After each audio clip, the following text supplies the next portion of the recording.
दीपक बोहरा साहब, क्या जैसे कि कांग्रेस विदेश नीति पर सवाल उठा रही है और कह रही है कि विदेश नीति पंचर हो गई, छोटा मोटा युद्ध बताया जा रहा है इसको, आपसे बेहतर इस पूरे पैनल में विदेश नीति को समझने और समझाने वाला व्यक्ति नहीं होगा, क्योंकि आप कई देशों में हमारे एम्बेसडर रह चुके हैं सर।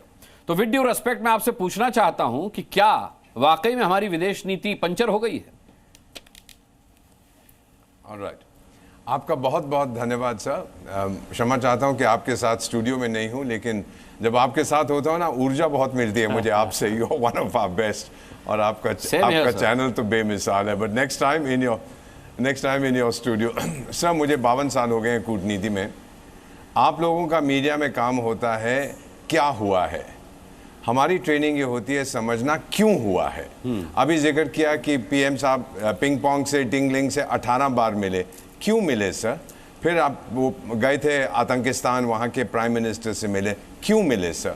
इसकी आलोचना करने के बजाय समझने की हम कोशिश करते हैं कि वो गए थे कहने के लिए, भाई देखिए अगर हम अपने द्विपक्षीय संबंध मजबूत करें, सही करें, मैं आया हूँ खुद ये संदेश लेकर, लेकिन वो जवाब सही नहीं देते तो हम समझ जाते हैं इनसे निपटने का कोई दूसरा तरीका हमें अपनाना पड़ेगा। अब मैं आपको बताता हूँ हमारी कूटनीति के बारे में सर, और मैं बहुत संक्षिप्त रूप में बता देता हूँ सर। 120 देश हैं जिनको हम कहते हैं ग्लोबल साउथ, यानी ये विकासशील देश हैं, और हर साल प्राइम मिनिस्टर इनकी एक वर्चुअल मीटिंग करते हैं। G20 का शिखर सम्मेलन हुआ, लेकिन उसके बाद क्या, ये फिर हम बताते हैं। और ये G20 के शिखर सम्मेलन के बाद जो ये ग्लोबल साउथ के 120 विकासशील देश हैं, ये सब कहते हैं, और सर मैं बड़े ध्यान से ये बात कह रहा हूँ, मैं तो इन टच रहता हूँ, 3 अफ्रीकी देशों में विशेष सलाहकार हूँ, मैं इनको वो मुझसे यही कहते हैं कि हम भारत पे भरोसा करते हैं सर। इंटरनेशनल रिलेशंस में अगर भरोसा नहीं है तो कुछ नहीं है। अंग्रेजी में एक मैं चीज़ बता देता हूँ, लोग चाइना की तारीफ करते हैं फॉरेन अफेयर्स में, China is suspected, India is respected sir. बहुत भरोसा हम पे करते हैं, क्योंकि हमने कभी भी किसी को डोमिनेट करने की कोशिश नहीं की। अब जो हमारी ये जो डेलीगेशन जा रहा है सर, पहला मेरा ख्याल आज या कल जाएगा, ये 4 देशों में जा सके, चारों में मैं रहा हूँ। यूएई में जा रहे हैं सर, जिसको बहुत डर लगता है आतंक से। फिर ये जा रहे हैं सर सिएरा लोन, लाइबेरिया और डेमोक्रेटिक कॉन्गो, मैं वहां रहा हूं sir. I cannot even tell you कि आतंक ने क्या हालत कर दी सी उन देशों की सर। 8 साल के बच्चे को गोली ड्रग्स देके बंदूक दी, बोल अपनी माँ को मार दे, बाप को मार दे, ये चलता रहा था। और डेमोक्रेटिक कॉन्गो तो आज दुनिया का सबसे बड़ा युद्ध क्षेत्र है। हम वहीं जा रहे हैं उनको बताने के लिए कि हमारी लड़ाई किसी देश के अगेंस्ट नहीं है, हमारी लड़ाई आतंक के अगेंस्ट है। हम उनके नेताओं से मिलेंगे, उनके ओपिनियन मेकर से मिलेंगे, यूनिवर्सिटीज में जाएंगे सर, वो वेलकम करते हैं कि भारत अकेला इस समय सबसे आगे जा रहा है आतंक के अगेंस्ट।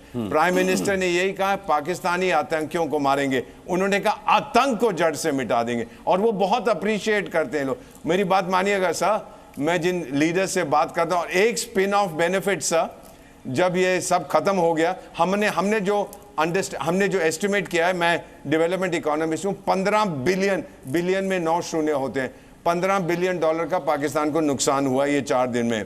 और एक रक्षा मंत्री, ये जो 3 देशों में मैं स्पेशल एडवाइजर हूँ, मुझे फोन करके कहते हैं, mister ambassador where can I get the BrahMos. मैंने कहा आपको क्या जरूरत है ब्रह्मोस की, लेकिन इतना ये बात फैल गई है कि भारत ने ऐसे हथियार बनाए हैं जिनका कोई मुकाबला नहीं कर सकते। ये एक अनइंटेंडेड बेनिफिट होता है। फाइनली ये कहूँगा सर, जो हमने जंग किया था ये भी हम समझाएंगे।